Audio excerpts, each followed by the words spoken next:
Assalamualaikum warahmatullahi wabarakatuh. Selamat sore. Di sini kami akan melakukan praktikum anatomi dan fisiologi ternak monogastrik, yaitu pada hewan kelinci atau Oryctolagus cuniculus, dengan dosen pengampu Ibu Tati Vidianasari, SPT MP. Sebelumnya kami akan memperkenalkan diri kami. Saya Duta Abdil Aswa dengan NIM 200306-118. Saya Elizabeth Butar-Butar NIM 2306082. Saya Nisa Fitri dengan NIM 200606004. Tujuan kami untuk melakukan praktikum ini adalah untuk mengetahui struktur, anatomi, dan fisiologi pada hewan Oryctolagus cuniculus. Selanjutnya di sini saya akan menjelaskan bagian-bagian dari Oryctolagus cuniculus. Yang pertama itu ada bagian caput atau kepala. Yang kedua itu ada kolum atau leher. Yang ketiga ada trunkus atau badan. Yang keempat itu ada ekstremitas libre, bagian tulang. Yang kelima ada caudal atau ekor. Baik, di sini saya akan menjelaskan bagian caput. Yang pertama itu ada rima oris ataupun mulut. Mulut ini ada labium superior ataupun bibir bagian atas dan labium inferior ataupun bibir bagian bawah.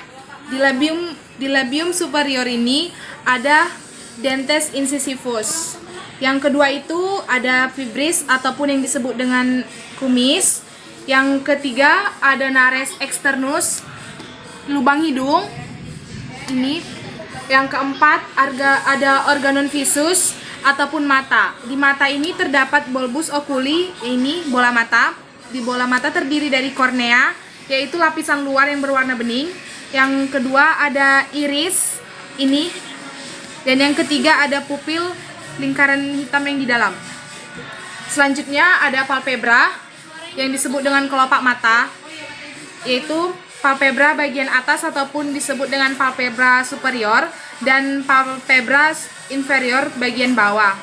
Selanjutnya di sudut ini terdapat plica seminalis yang menghasilkan kelenjar air mata.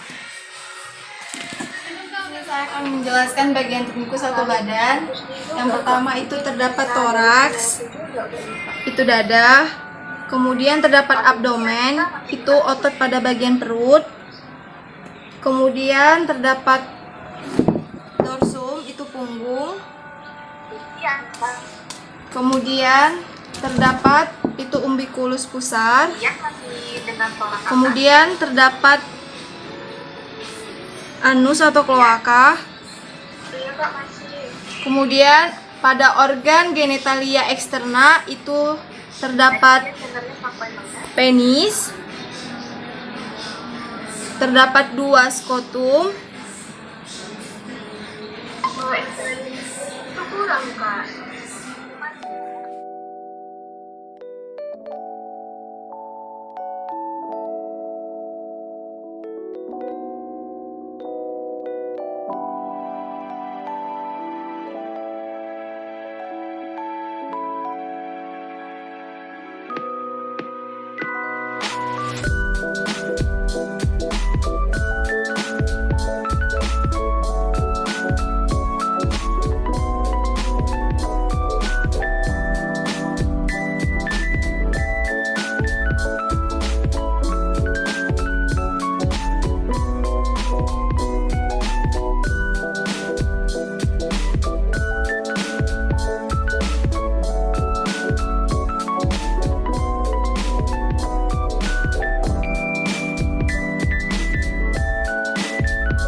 skeleton.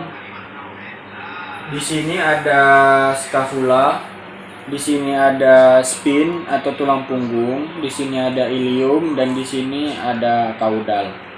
Dan ini ada ekstremitas superior dan Ekstremitas caudalis. baik, di sini ada tulang merus. Yang kecil ini ada radius dan yang besar ini ada ulna. Di sini lalu di sini ada phalanges dan digiti. Lalu di sini ada ekstremitas caudalis, di mana di sini ada femur, tulang paha. Kemudian di sini ada fibula. Kemudian di sini ada tibia. Lalu sini kemudian ada metatarsus. Kemudian ada phalanges. Dan di sini terdapat valvula, yaitu teracak pada kaki kelinci.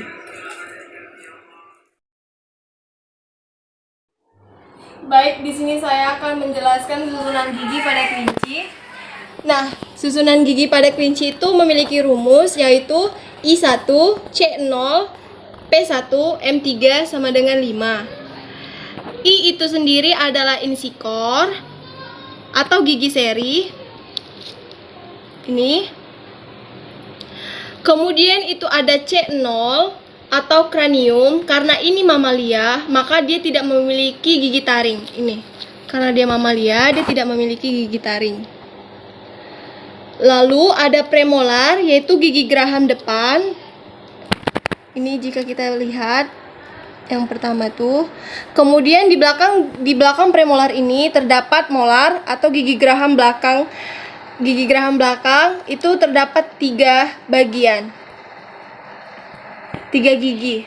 Baik, di sini saya akan menjelaskan bagian sistem pencernaan pada kelinci.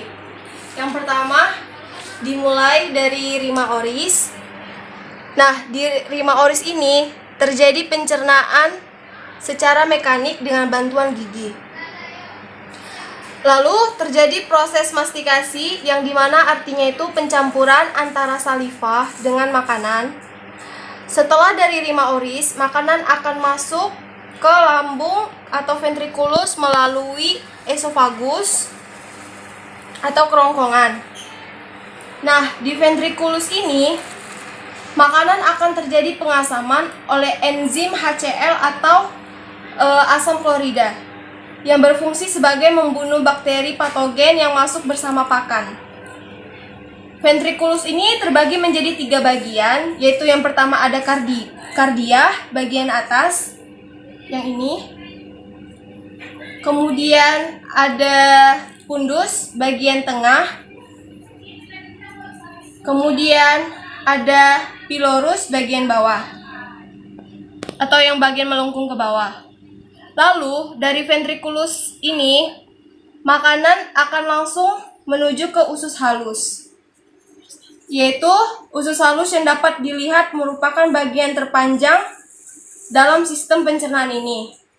Nah, di intestinum tenue ini terjadi penyerapan sari-sari makanan melalui pili-pili usus.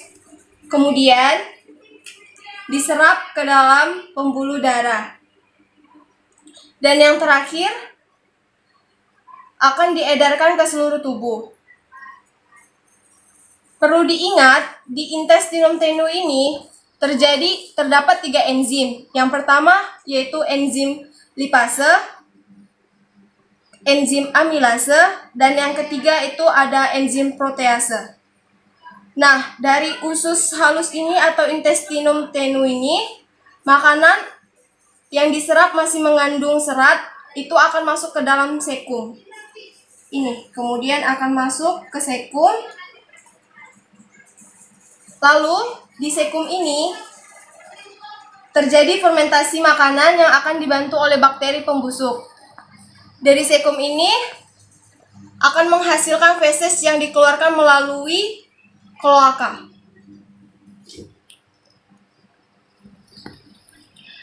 Feses ini yang berbentuk seperti anggur akan dimakan kembali oleh kelinci pada pagi hari atau pada malam hari. yang disebut dengan cropophagy. Sedangkan makanan yang tidak mengandung serat lagi itu atau zat nutrien itu yang tidak dapat dimakan lagi itu akan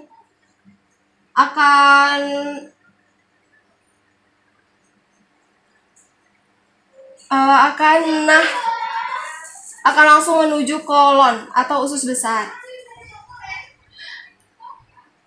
Di kolon ini akan terjadi penyerapan secara besar-besaran sehingga feses yang dihasilkan itu lebih kering dan keras.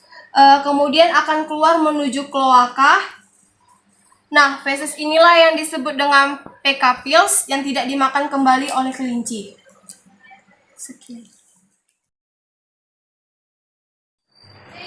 Baiklah, di sini saya akan menjelaskan sistem respirasi daripada kelinci. Yang pertama itu diawali dari nares eksterna ataupun lubang hidung luar ini.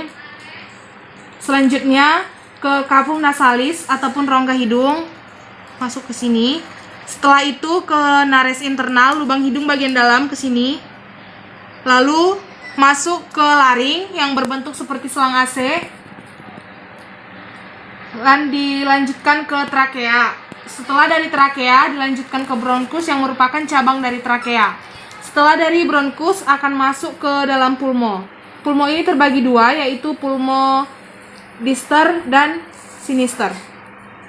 Di sini saya akan menjelaskan sistem ekskresi pada kelinci yang diawali dari ginjal ataupun ren.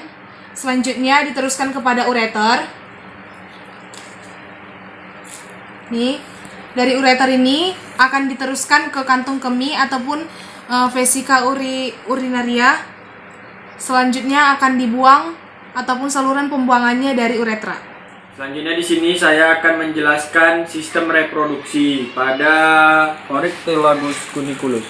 Berhubung kelinci yang kami gunakan di sini kelinci jantan, jadi alat reproduksinya yaitu yang pertama itu ada sepasang testis. Sepasang testis sebagai tempat penyimpanan sperma. Lalu ada saluran testis dan spermanya akan dikeluari melalui penis. Ini dia penis. Baik, sekianlah praktikum dari kami mengenai Oryctolagus cuniculus. Lebih dan kurang kami mohon maaf. Wabillahi taufiq wal hidayah. Wassalamualaikum warahmatullahi wabarakatuh. Terima kasih.